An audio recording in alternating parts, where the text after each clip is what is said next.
ওরা বলেছিল, আরে ওয়াইন তুমি তো মোটা, একটু কমিয়ে খেতে পারো না? ওয়াইন উত্তরে বলেছিল, খাওয়া কমিয়ে দিয়েছি, কিন্তু আমি দুর্বল, আমি সত্যিই আমার বডি হেট করি। ওয়াইনের কথা শুনে আমাদের সুগা বলেছিল, শরীরের জন্য খাবার অনেক ইম্পর্টেন্ট, অবশ্যই তুমি অন্যের কথাই নিজের ক্ষতি করবে না, তুমি আমার জন্য খাবে। সবাই যখন বলে তোমার দ্বারা কিচ্ছু হবে না, এত ছুটে লাভ নেই, তখন ওয়াইন বলে আমার আত্মবিশ্বাসের অভাব। তখন আমাদের আরএম বলে তোমার পাশে আমি আছি, আমি হব তোমার আত্মবিশ্বাস।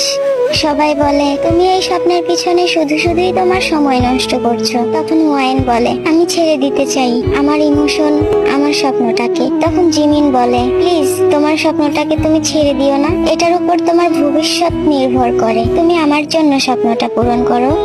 সবাই বলে তুমি দেখতে একটুও সুন্দর না, তোমার উচিত প্লাস্টিক সার্জারি করা। ওয়াইন বলে আমি দেখতে এতটাই অসুন্দর? আমাদের জেহব বলে মোটেও তুমি অসুন্দর না, তুমি পৃথিবীর সবচাইতে সুন্দর একটা ফুল, যার মন মানসিকতাই কুৎসিত, সে কখনোই তোমার সৌন্দর্যকে দেখতে পাবে না।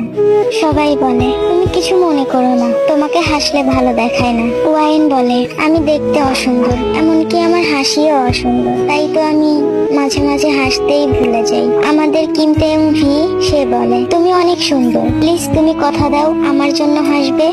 সবাই যখন বলে তুমি কি জীবনে কিছু করতে পারবে, তোমার তো কোনো যোগ্যতাই নেই, তুমি আবার কি করবে? তখন ওয়াইন বলে আসলেই আমার কোনো ট্যালেন্ট নেই, আমি নিখুঁত হতে পারিনি। তখন আমাদের সবচাইতে ছোট মেম্বার জংকুক সে বলে সব মানুষেরই কিছু না কিছু ট্যালেন্ট থাকে, তুমি শুধু তোমার লক্ষ্য ঠিক রাখো আর নিজের উপর বিশ্বাস রাখো, তবে তুমিও নিশ্চয়ই কিছু করতে পারবে। আর হ্যাঁ, কেউই নিখুঁত হয় না।